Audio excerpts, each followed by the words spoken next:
સુરતના ઐતિહાસિક મુગલીસરા વિસ્તારમાં ગઈકાલે કોંગ્રેસ દ્વારા જનાક્રોશ રેલીનું આયોજન કરવામાં આવ્યું હતું અને આ રેલીની જે શરૂઆત છે એ કતારગામ દરવાજાથી કરવામાં આવી હતી, જ્યાં મોટી સંખ્યામાં કાર્યકરો અને સામાન્ય જનતા ઉમટી પડ્યા હતા.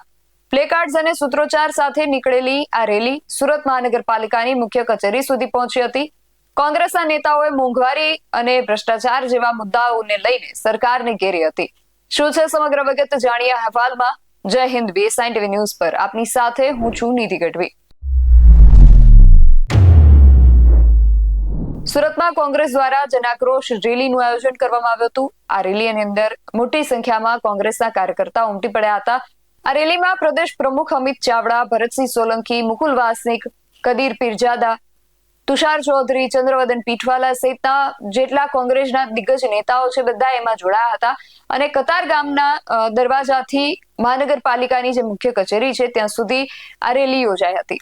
આ રેલીની અંદર કોંગ્રેસના જે આગેવાન નેતાઓ છે, દિગ્ગજ જે નેતાઓ છે એ બધાએ નિવેદનો આપ્યા હતા. સૌથી પહેલા તો અમિત ચાવડા દ્વારા આ અંગે શું કહેવામાં આવ્યું છે સીધા તેમને સાંભળીએ. સમગ્ર ગુજરાતમાં જે રીતે ચારે તરફ ભ્રષ્ટાચાર, ગેરવહીવટ, અંધેર ચાલી રહ્યું છે, એ જ રીતે આ સુરત મહાનગરમાં પણ તમામ વર્ગ વિસ્તારના લોકો આ ટ્રિપલ એન્જિન સરકાર એટલે કે ભાજપ શાસિત કોર્પોરેશન, રાજ્ય સરકાર અને કેન્દ્ર સરકાર, આ ત્રણેયના ભ્રષ્ટાચાર, ગેરવહીવટ ત્રસ્ત છે. આ સુરતની જનતા જે ટેક્સ આપે છે એના પ્રમાણમાં શુદ્ધ પીવાનું પાણી નથી મળતું. ચારે તરફ ભ્રષ્ટાચાર છે. ચારે તરફ લારી ગલ્લા પાથરણા વાળા હોય, નાના દુકાનદારો હોય અને હેરાનગતિ થાય છે. ચારે તરફ દારૂ ને ડ્રગ્સ ને કારણે યુવા પેઢી બરબાદ થઈ રહી છે. કાયદો વ્યવસ્થાની પરિસ્થિતિ કથળી ગઈ છે. અહીંયાથી રાજ્યના ગૃહમંત્રી છે, રાજ્યના ડેપ્યુટી CM છે, પણ કાયદો વ્યવસ્થાની સૌથી ખરાબ પરિસ્થિતિ ગુજરાતમાં સુરતમાં છે. આખા ગુજરાતમાં ડ્રગ્સનું જો કોઈ હબ હોય તો સુરત શહેર બન્યું છે. ત્યારે એવા સમયમાં સુરતીઓના અવાજને બુલંદ કરવા માટે, અહીંના લોકોના અવાજને બુલંદ કરવા માટે, જનતાના આક્રોશને વાચા આપવા માટે આજે શહેર કોંગ્રેસ સમિતિ દ્વારા જનાક્રોશ પદયાત્રા કરવામાં આવી રહી છે. આવનારા દિવસોમાં આ જ રીતે સુરત શહેરના 30 વોર્ડમાં જનતાના પ્રશ્નો સાંભળીશું, એના અવાજને બુલંદ કરીશું અને આવનારા દિવસોમાં આ સુરતની ખરા અર્થમાં સુરત બદલાય અને આ ભ્રષ્ટાચારીઓ જે દાદાગીરી વાળું, તાનાશાહી વાળું શાસન ચાલે છે એને ઉખાડી ફેંકવાના સંકલ્પ સાથે આજે આ જનાક્રોશ પદયાત્રા થઈ રહી છે. આખા ગુજરાતમાં ભાજપના ભ્રષ્ટાચારનો પાપનો ગડો હવે ભરાઈ ગયો છે. ક્યાંક પુલ તૂટે છે, લોકો મરે છે, ક્યાંક પાણીની ટાંકી તૂટે છે, પહેલા જ વરસાદમાં રસ્તાઓ ધોવાય છે, રસ્તામાં ખાડા છે કે ખાડામાં રસ્તા છે, એ આપણે બધા જ જોઈ શકીએ છીએ. જે રીતે આજે ટાંકી તૂટી એ જ બતાવે છે કે ભાજપમાં ભ્રષ્ટાચાર ચારે તરફ છે. જ્યાં સુધી કમિશન કમલમમાં ના પહોંચે ત્યાં સુધી કોઈ કોન્ટ્રાક્ટરને કોન્ટ્રાક્ટ મળતો નથી અને કમલમમાં પહોંચતા કમિશનને કારણે, ભ્રષ્ટાચારને કારણે ચારે તરફ રસ્તા તૂટે છે, પુલ તૂટે છે, ટાંકી તૂટે છે અને લોકોના જીવ જઈ રહ્યા છે. આ ભાજપનો ભ્રષ્ટાચાર હવે ખુલ્લો પડી ગયો છે. આવનારા દિવસોમાં જનતાને સાથે રાખી અને આ ભાજપના ભ્રષ્ટાચારીઓને જેલ ભેગા કરીશું. સમગ્ર ગુજરાતમાં ચારે તરફ ગેરવહીવટ, ભ્રષ્ટાચાર અને અંધેર ચાલી રહ્યું હોવાનું અમિત ચાવડા દ્વારા કહેવામાં આવ્યું છે. કોંગ્રેસના અન્ય જે દિગ્ગજ નેતાઓ છે એ પણ આ રેલીની અંદર જોડાયા હતા.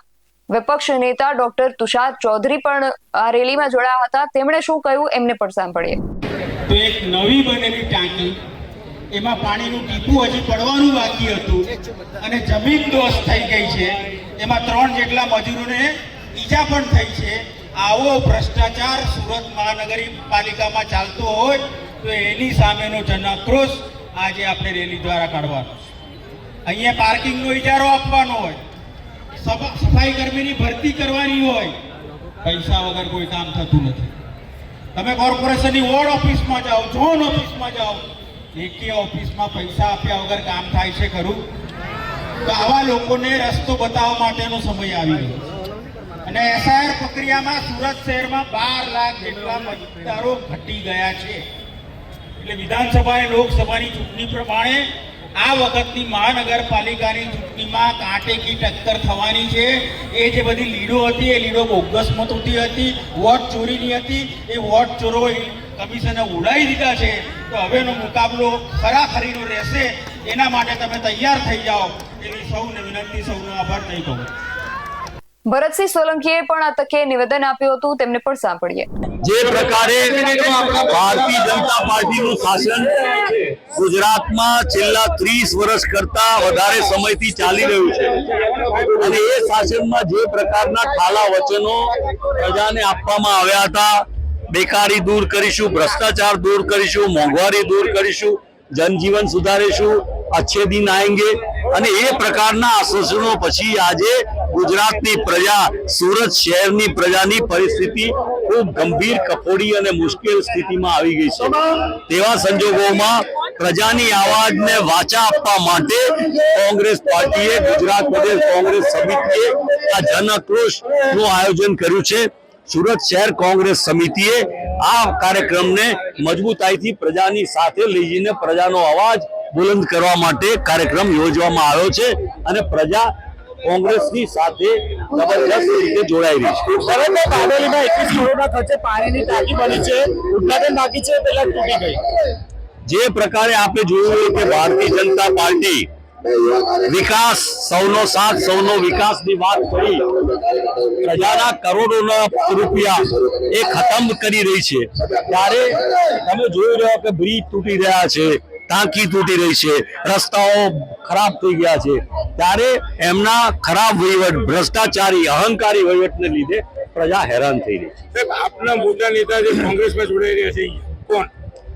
આપના તમે થોડી રાહ જુઓ, અમારા પ્રદેશના પ્રમુખ અને અમારા ઓલ ઇન્ડિયાના ઇન્ચાર્જ આવે ત્યારે આપના નેતાઓ એની હાજરીમાં આપની વચ્ચે જોડાશે.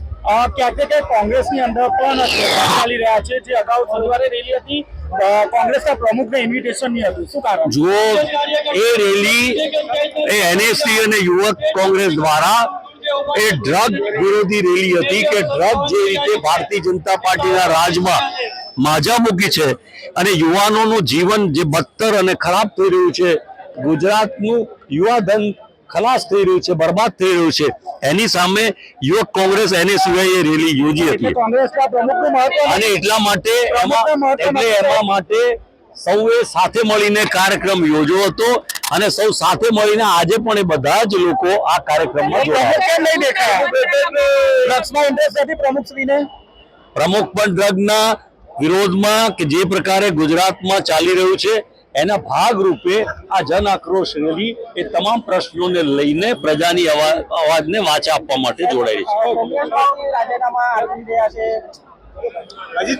માનો કે કોઈએ રાજીનામું જેણે પણ આપ્યું છે, તમે એને પૂછો તો વધારે આઈડિયા આવે કે એને કયા કારણોસર રાજીનામું આપ્યું છે. કોઈ વ્યક્તિગત કારણ છે, કોઈ સૈદ્ધાંતિક કારણ છે, કોઈ એવા પ્રજાકીય પ્રશ્નોના કારણે છે અને એના કારણે હોય તો કોંગ્રેસ પાર્ટી હંમેશા સૌને સાથે લઈને ચાલવાનો પ્રયત્ન કરે છે.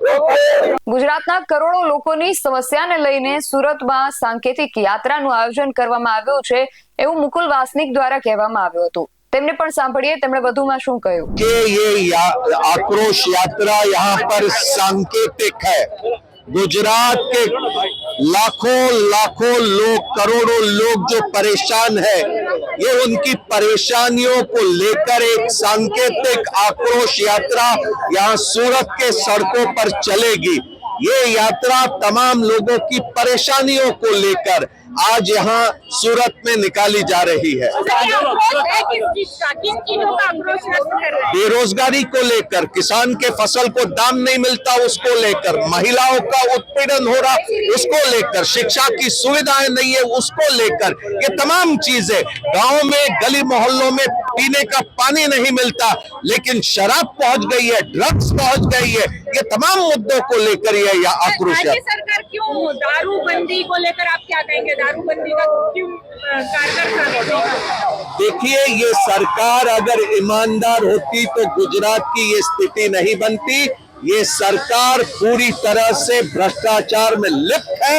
हम उसके खिलाफ अपनी લડાઈ શરૂ કરશું। આ તકે કોંગ્રેસની અંદર કેટલાય આગેવાનો હતા જે કોંગ્રેસમાં જોડાયા। અમિત ચાવડા અને મુકુલ વાસનિકના હસ્તે એમણે કોંગ્રેસનો ખેસ ધારણ કર્યો અને આ બધાની અંદર એક મોટું નામ જેનું નામ આમ આદમી પાર્ટીમાંથી ખૂબ ચમક્યું હતું એવા કરશન બાપુ ભાદરકા જે છે એમણે પણ કોંગ્રેસનો ખેસ ધારણ કર્યો હતો। એમણે શું કહ્યું એમને પણ સાંભળીએ। જી, હું આજે એક સિપાઈ તરીકે જોડાયો છું અને પાર્ટીનો જે આદેશ હશે એ પ્રમાણે એ લેવલે હું કામ કરવા માટે તૈયાર છું। પણ ચૂંટણી માટેની તૈયારીઓ તો છે। જી, ચૂંટણી એ એક સંગઠનનો એક ભાગ હોય છે। પછી એ સ્થાનિક સ્વરાજ્યની ચૂંટણી હોય, વિધાનસભાની હોય, લોકસભાની હોય, પાર્ટીનો જે કંઈ ઓર્ડર હશે એ હું ખૂબ તાકાતથી કરીશ અને ગુજરાત આખું સાક્ષી છે કે હું જે કંઈ કરું છું એ કેટલી તાકાતથી કરીશ। ક્યાં તૈયારી છે? કયા સીટ પરથી લડવા માંગો? નહીં, હાલ પૂરતું તો હું પૂરા ગુજરાતની અંદર જે આ લોકોએ ભાજપ અને આમ આદમી પાર્ટીએ આભાસ ખોટો ફેલાવ્યો છે, ધર્મના નામે જે અધર્મ કરી રહ્યા છે એ વાસ્તવિકતા શું છે એ ઘરે ઘરે પહોંચાડવાનો પ્રયત્ન કરીશ।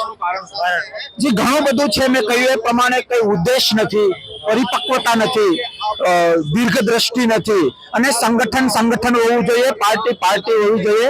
ભાજપ કોંગ્રેસના મત તોડવા માટે આમ આદમી પાર્ટીને વેપન તરીકે વાપરે છે, વેપન તરીકે। જી, સાંભળતા નથી તમારી? નહીં, હું જ્યાં સુધી આમ આદમી પાર્ટીમાં રહ્યો ત્યાં સુધી મને તો માથે રાખ્યો છે, આખું ગુજરાત એનું સાક્ષી છે, પણ ક્યાં જવું છે એની તો ખબર હોવી જોઈએ, ઉદ્દેશ તો હોવો જોઈએ।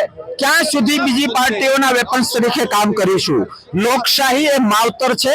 આઝાદી જે કઈ લોકશાહીને આપણે તમે પૂછી રહ્યા છો, હું બોલી રહ્યા છું, બધી આઝાદીની દેન છે ને આઝાદીના પાયામાં કોંગ્રેસ છે। એટલે હું રિપીટ કરું છું કે કોંગ્રેસ એ માવતર પાર્ટી છે અને દરેક લોકશાહી પ્રેમીએ એનું રક્ષણ કરવું જોઈએ, જતન કરવું જોઈએ। જી, સુરતની આ રેલીમાં એક મોટો રાજકીય ઉલટફેર જોવા મળ્યો। આમ આદમી પાર્ટીના જાણીતા નેતા કરશનદાસ બાપુ કોંગ્રેસના પ્રભારી મુકુલ વાસનિકના હસ્તે કોંગ્રેસનો ખેસ ધારણ કર્યો એટલે વિધિવત રીતે એમણે આપ છોડી કોંગ્રેસમાં પ્રવેશ મેળવ્યો। આ પ્રસંગે મુકુલ વાસનિકે તેમનું સ્વાગત કરતા એવું કહ્યું કે જનતાનો અવાજ ઉઠાવવા માટે હવે તમામ પક્ષો અને લોકો એક મંચ પર આવી રહ્યા છે જે પરિવર્તનનો સંકેત છે। હવે ક્યારે, કેટલું અને શું પરિવર્તન આવે છે એ ખાસ જોવાનું રહેશે। આ સમગ્ર વિષયને લઈને અને આ નેતાઓ દ્વારા આપવામાં આવેલા આ નિવેદનોને લઈને તમારું શું માનવું છે અમને કમેન્ટ કરીને ચોક્કસથી જણાવજો।